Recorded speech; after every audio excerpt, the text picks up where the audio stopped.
వారు మురళీమోహన్ గారికి అందజేస్తున్నారు.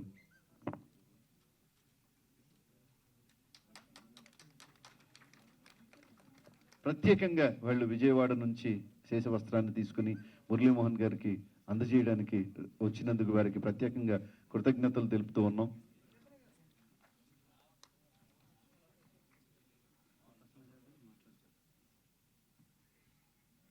తర్వాతి అవార్డులకి వెళ్లే ముందు Telugu film producer council secretary Tummala Prasanna Kumar గారిని మాట్లాడాల్సిందిగా ఆహ్వానిస్తున్నాను. మురళీమోహన్ గారు, దాము గారు వేదిక మీద కూర్చుంటారు. కోగంటి సత్యం గారు కూడా వేదిక మీద కూర్చుంటారు. దానికి ముఖ్యంగా కారణం చెప్పాలంటే నా నిర్మాతలు, పెద్ద పెద్ద దర్శకులు, అలాగే అన్నిటికీ మించి ప్రేక్ష మహాశయులు అందరూ అన్ని రకాలుగా ప్రోత్సహించారు కాబట్టే ఇన్ని సంవత్సరాల పాటు ఇక్కడ ఇండస్ట్రీలో ఉండే అవకాశం కలిగింది. ఓ సినిమా నటుడు అన్న, సినిమా దర్శకుడు కానీ, సాంకేతిక నిపుణుడు కానీ ఎవరైనా సరే సినిమాల్లో అవకాశం రావటం అనేది ఒక గొప్ప అదృష్టం అండి. ఒక రాజకీయ నాయకుడు ఉన్నాడంటే పదవిలో ఉన్నప్పుడు చాలా బాగా గౌరవిస్తారు, వెంట చాలామంది వస్తారు. పదవిలోంచి దిగిపోయిన తర్వాత ఎవరు పలకరించరు కూడా. కానీ సినిమా నటులు అట్లా కాదు. ఎన్నేళ్ళైనా, ఎక్కడికి వెళ్ళినా, ఏ ఊరు వెళ్ళినా కూడా వాళ్ళ ఆత్మీయ కుటుంబ సభ్యుడిని చూసినట్టుగా చూసి అంత ప్రేమగా పిలుస్తారు. అలాంటి అవకాశం రావటం అనేది చాలా అదృష్టం. మాకంటే చాలామంది అద్భుతమైన కళాకారులు ఉన్నప్పటికీ వాళ్ళకు రాని అవకాశం మాకు వచ్చిందంటే ఆ భగవంతుడు ఇచ్చిన వరం లాంటిది ఇది. ఎన్టీ రామారావు గారు రాజకీయాల్లోకి వచ్చిన తర్వాత ఆయన రాజకీయాల్లోకి ఎందుకు వచ్చారో కూడా మీకు అందరికీ తెలుసు. అలాంటి మహనీయుడు తనకి బిజీగా చాలా సినిమాలు ఉన్నప్పటికీ కూడా అన్నీ వదిలి కేవలం తెలుగు వాళ్ళ యొక్క గొప్పతనం, తెలుగు వాళ్ళ యొక్క గౌరవం భారతదేశాన్ని యావత్కి తెలియచేయాలనే ఉద్దేశంతో ఆయన రాజకీయాల్లోకి వచ్చినప్పుడు నేను, గిరిబాబు గారు, సత్యనారాయణ గారు, రావుగోపాలరావు గారు మేమందరం కూడా వెళ్ళి, అన్నగారు మీరు ఎన్నో సాక్రిఫైస్ చేసి సినిమాలన్నీ కూడా వదిలేసి రాజకీయాల్లోకి వచ్చారు, మమ్మల్ని ఏం చేయమంటారు చెప్పండి, ఏ పని చెప్పినా మేము చేయడానికి సిద్ధంగా ఉన్నామండి అని చెప్పాను. కానీ ఆయన ఒకటే అన్నారు, నేను అన్నిటికీ తెగించి వచ్చాను. ఇందిరాగాంధీకి వ్యతిరేకంగా పనిచేస్తే సక్సెస్ అయితే వెళ్ళండి కూడా, సక్సెస్ కాకపోతే నా అంతు చూస్తారు. నేను అన్నిటికీ తెగించారు కాబట్టి పర్వాలేదు, మీరు మాత్రం రావద్దు అని చెప్పి మమ్మల్ని రానివ్వాల వద్దన్నారు ఆయన. ఎలక్షన్లు వచ్చినాయి, అఖండమైన విజయం సాధించారు ఆయన. ఆ టైంలో సినిమా నిర్మాతగా, సినిమా నటుడుగా ఏం చేయాలి అని ఆలోచిస్తే అప్పుడు మేము పిచ్చి పంతులు అనే సినిమా చేస్తున్నాం. వెంటనే ఆత్రేయ గారికి ఫోన్ చేసి ఎన్టీ రామారావు గారి మీద ఒక సాంగ్ కావాలండి అది అనంటే ఆయన 2 రోజుల్లో సాంగ్ తయారు చేసి పంపించారు. ఆయన మంచోళ్ళందరూ పోయారు, మంచిది చెప్పే పోయారు, ఆ మంచిది కాచే మనుషులు ఇప్పుడు మనలో కరువయ్యారు, రామయ్య రామయ్య ఈ రాజ్యమే నీదయ్యా అని చెప్పి అది అద్భుతంగా రాశారు ఆ పాటని. ఆ పాటను పిక్చరైజ్ చేసి దాంట్లో అన్నీ కూడా రామారావు గారితో కలిసి ఉన్న సన్నివేశాలు అవన్నీ కూడా వేసి చేశాం. సినిమా రిలీజ్ నాటికి ఆయన ముఖ్యమంత్రి అయ్యి ఆయన ప్రమాణ స్వీకారం చేస్తుంది కూడా షూట్ చేసి ఆ మర్నాడే సినిమాని రిలీజ్ చేయడం జరిగింది. చాలా గౌరవించేవారు, చాలా ఆప్యాయంగా చూసేవారు నన్ను, అంత పెద్ద ఆయన. ఏ రోజున కూడా ఆయన ఎవరిని కూడా నువ్వు అని పిలవటం అనేది నాకు తెలియదు అసలు. ఇంట్లో భార్యను కూడా ఏమండి అనే పిలుస్తారు ఆయన, ఏమండి భోజనం వడ్డిస్తారా అన్నట్టు, అంత గొప్ప మనిషి ఆయన.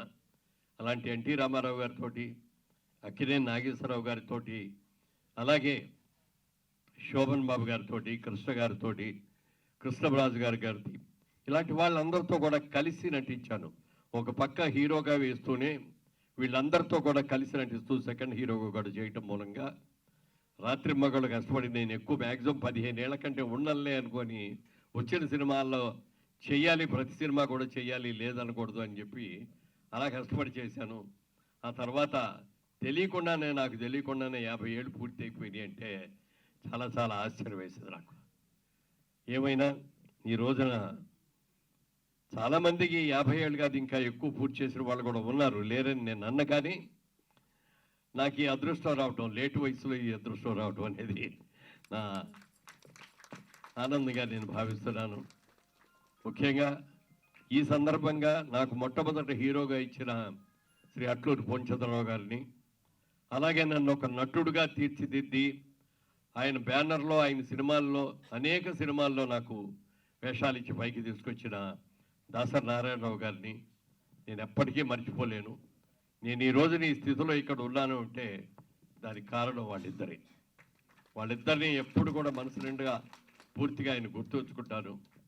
అలాగే శోభన్ బాబు గారు నాకు ఒక రోజుల సందర్భంగా మురళీమోహన్ గారు మీ ఇన్కమ్ అంతా ఎక్కడ ఇన్వెస్ట్ చేస్తున్నారు మీ డబ్బులు అని అడిగితే, ఏమంటే ఎంఏ బిజినెస్ మ్యాన్ అండి, అందుకని నాకు నచ్చిన సినిమాలు కొనుక్కుంటున్నాను, ప్రొడక్షన్ పెట్టి సినిమాలు తీస్తున్నానండి, అలాగే 2 డిస్ట్రిబ్యూటివ్ కంపెనీలో కూడా షేర్ హోల్డర్గా జాయిన్ అయ్యాను అని చెప్పారు. చెప్తే ఆయన అన్నారు, మీరు సినిమాలు తీయటం బాగా తీస్తున్నారు, మీకు నచ్చిన సినిమాలు కొనుక్కుంటున్నారు, అది బాగానే ఉంది, కానీ 2 డిస్ట్రిబ్యూటివ్ కంపెనీలో షేర్ హోల్డర్గా చేరారన్నారే, అది మాత్రం మీరు చేసే తప్పు అండి అన్నారు. అదేమిటండి అని అడిగారు. వాళ్ళు ఎవరో కష్టపడి సంపాదించి మీకు లాభాలు పంచి పెడతారని మీరు అనుకుంటే మీ అంత పిచ్చివాళ్ళకి ఎవరో ఉండరు అన్నారు ఆయన. లేదండి వాళ్ళు చాలా మంచివాళ్ళు, అలాంటిది ఏం జరగదండి అన్న. కానీ దురదృష్టవశాత్తు సంవత్సరం తిరగకుండానే ఆ 2 కంపెనీలు కూడా మూతపడిపోయినాయి. ఒక కంపెనీలో పెట్టిన పెట్టుబడి పోవటమే కాకుండా రెండో కంపెనీ వాళ్ళు చేసిన అప్పులన్నీ కూడా వచ్చి నా మీద పార్ట్నర్గా ఉన్నందుకు నా మీద పడి తీర్చక తప్పలేదు. అది పార్ట్నర్గా ఉన్నప్పుడు తీర్చక తప్పాలి. అయితే వాళ్ళందరూ కూడా నేను ఒకటే చెప్పే, బాబు నేను తీసుకున్న అప్పులు కాదు, ఇది కంపెనీ తీసుకుంది, ఆ కంపెనీలో నేను పార్ట్నర్గా ఉన్నాను కాబట్టి తీర్చాల్సి వస్తుంది. మీరందరూ ఎంతెంత అప్పు ఇచ్చారో చెప్పండి, వడ్డీ అనేది లేకుండా అసల్లో రూపాయికి ₹10 చొప్పున ఇస్తాను, దానికి కనుక మీరు ఇష్టమైతే నేను ఇవ్వగలనండి, అంతకంటే నాకు కెపాసిటీ లేదండి అని చెప్పాను. దానికి వాళ్ళందరూ ఒప్పుకున్నారు. అప్పుడు దాకా నేను సంపాదించే డబ్బంతా అప్పు తీర్చడానికి సరిపోయింది. అప్పుడు సోహన్ బాబు గారిని అడిగా, ఏమండి మరి మీరు చెప్పినట్టే జరిగింది, మీరు నాకంటే సీనియర్ హీరో, మాకంటే పెద్ద హీరో, చాలా పెద్ద రెమ్యూనరేషన్స్ చూసుకుంటారు మీరు, మరి మీ ఇన్వెస్ట్మెంట్స్ అన్ని ఎక్కడ ఇన్వెస్ట్ చేస్తారండి మీ ఇన్కమ్ అంతా అని అడిగాను. అడిగితే అప్పుడు ఆయన ఒక మాట చెప్పారు, చాలా అద్భుతమైన మాట. అది అందరికీ తెలిసిందైనా ఆ సందర్భంలో నాకు చెప్పడం మాత్రం, కృష్ణ భగవానుడు అర్జునుడికి గీతోపదేశం ఎలా చేశాడో అలాంటి ఉపదేశం చేశాడు ఆయన నాకు. ఈ ప్రపంచంలో సముద్రమే ఉంది, 3 వంతులు సముద్రమే ఉంది, 1 వంతు మాత్రమే నేల ఉంది. ఈ నేలను ఎవరు కూడా పెంచలేము, దేవుడు సృష్టించే భూమిగానే ఉంటుంది. కానీ ప్రపంచం యావత్తు కూడా జనాభా విపరీతంగా పెరిగిపోతుంది, రాబోయే రోజుల్లో భూమికి విపరీతమైన డిమాండ్ వస్తుంది, కాబట్టి నా ప్రతి రూపాయితోటి నేను భూములే కొంటున్నాను అని చెప్పి అన్న మాట నా జీవిత గమనాన్ని మార్చింది. అందుకనే రియల్ ఎస్టేట్ బిజినెస్లోకి రావడం కలిగింది. ఎందుకు రియల్ ఎస్టేట్లోకి వచ్చామని చెప్పి కొంతమంది అడిగితే నేను ఒకటే చెప్పాను, ప్రతి వ్యక్తి కూడా తనకంటూ ఒక సొంత ఇల్లు ఉండాలని కోరుకుంటాడు. పెళ్ళైన తర్వాత నేను చిన్నిల్లో పెద్దిల్లో నేను ఇల్లు కట్టుకోవాలి, ఆ ఇంట్లో నా ఇల్లులో ఏది అని చెప్పి ఆనందంగా ఉండాలి అని చెప్పి కోరుకునేటటువంటి ఒక అద్భుతమైన ఆ కళల్ని నిజం చేసే వ్యాపారంగా రియల్ ఎస్టేట్ అనుకున్నానే తప్ప దాంట్లో ఏ లాభాలు వస్తాయేనో, లేకపోతే దాంట్లో చీటింగ్ చేయొచ్చునో, లేకపోతే దొంగ భూములని కూడా అమ్ముకోవచ్చునో అలాంటి ఆలోచన లేకుండా నీతిగా నిజాయితీగా క్లియర్ ల్యాండ్స్ 100% క్లియర్ ల్యాండ్స్ రైతుల దగ్గర నుంచి కొనుక్కొని చేసి వాళ్ళు చేశాను. దాంట్లో కూడా చాలా సమస్యలు వచ్చినప్పటికీ ఇప్పటి వరకు కూడా జేబేరి అంటే ఒక బ్యానర్ వాల్యూ వచ్చి నమ్మకంగా కొనుక్కోవచ్చు మురళీమోహన్ గారి దగ్గర అనేది చేసుకొని ఈ 30 సంవత్సరాలుగా రియల్ ఎస్టేట్ కూడా చేయటం జరిగింది.